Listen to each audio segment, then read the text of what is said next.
ଆଜ୍ଞା ନମସ୍କାର। ନମସ୍କାର। ଏଇ ଯୋଉ କାମ ଗୁଡ଼ା କଲେ କ'ଣ ଠିକ୍ କଲେ? କୋଉ କାମ?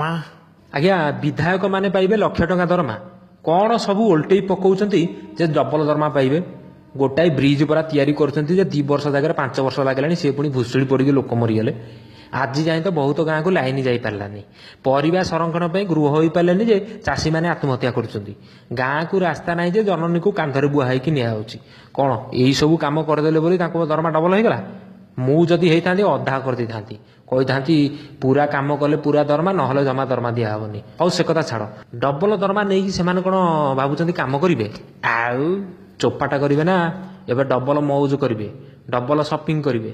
ଆଉ ତାପରେ ଆମ ଭାଗ୍ୟ ଯାହା ହେବ ଆଉ ଛାଡ଼। ତାପରେ ତେଲ ଖର୍ଚ୍ଚ ବାବଦକୁ 10,000 ଦେଉଥିଲେ, ଏବେ 17,000 ଦେବେ।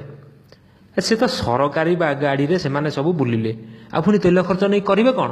ମୋବାଇଲ ଭତ୍ତା ମାସକୁ 8,000। ଆଜ୍ଞା 369 ଟଙ୍କା ପକାଇଲେ ପରା 3 ମାସ ଅନଲିମିଟେଡ଼ କଲ୍ ଆଉ ନେଟ୍। ଏତେ ପଇସା ନେଇ ସେମାନେ କରିବେ କ'ଣ? ଲାଷ୍ଟକୁ ମଦ ପିଇଦେବେ ଆଉ। ଗୋଟାଏ ଜିଓ ସିମ୍ ଧରେଇ ଦେଇଥିଲେ କେତେ ପଇସା ବଞ୍ଚିଥାନ୍ତା ଟିକେ ଭାବିଲେ। ସେଇ ପଇସାକୁ ବାର୍ଦ୍ଧକ୍ୟ ଭତ୍ତା କିମ୍ବା ବିଧବାମାନଙ୍କୁ ଦେଇ ଦେଇଥାନ୍ତେ। ଭାବିଲେ ବାର୍ଦ୍ଧକ୍ୟ ଭତ୍ତା ବାବଦକୁ 300 ଟଙ୍କା ଦେଉଛନ୍ତି, ଗୋଟାଏ ବୁଢ଼ା 300 ଟଙ୍କାରେ ମାସ ଯାକ କେମିତି ଚଳିବ? ତେଲ ଲୁଣ କିଣିଦେଲେ ପରା 300 ଟଙ୍କା ସରିଯିବ। ମାସ ଯାକ ଚଳିବା ସମ୍ଭବ? ହଉ ଛାଡ଼। ସରକାରୀ କର୍ମଚାରୀଙ୍କ ଦରମା ବଢ଼ିଲା, ଶିକ୍ଷକମାନଙ୍କ ଦରମା ବଢ଼ିଲା, ବିଧାୟକମାନଙ୍କ ଦରମା ତ ବଢ଼ିଲା, ହେଲେ ଆମେ ପ୍ରାଇଭେଟ୍ ଏମ୍ପ୍ଲୟିମାନଙ୍କର କ'ଣ ବଢ଼ୁଛି? ଆମର ଖାଲି ଟେନସନ୍ ବଢ଼ୁଛି ଆଜ୍ଞା, ଟେନସନ୍ ବଢ଼ୁଛି, ଖର୍ଚ୍ଚ ବଢ଼ୁଛି, ଗ୍ୟାସ୍ ଦର ବଢ଼ୁଛି, ପେଟ୍ରୋଲ ଦର ବଢ଼ୁଛି, ସବୁ ବଢ଼ୁଛି, ଢିଙ୍କି ବଙ୍ଗ ସବୁ ତ ବଢ଼ିଲା ଆଉ ଆମର ଖାଲି ଟେନସନ୍ ବଢ଼ିଲା। ଆଜ୍ଞା ଆମ ପାଇଁ ଗୋଟେ ରୁଲ୍ କରୁନାହାନ୍ତି, ଆମକୁ ଯେଭଳି ଗଧ ଘୁଷୁରୀ ଭଳିଆ ମାଲିକମାନେ ଖଟଉଛନ୍ତି, ଆମର ବି ଯେମିତି ଦରମା ବଢ଼ନ୍ତା, ଆମର ବି ଭତ୍ତା ମିଳନ୍ତା, ଆମର ବି EPF କଟନ୍ତା। ନାଇଁ ସେସବୁ ହେଇପାରିବନି, ଆମେ ତ ସାବତ ପୁଅ ଆଉ।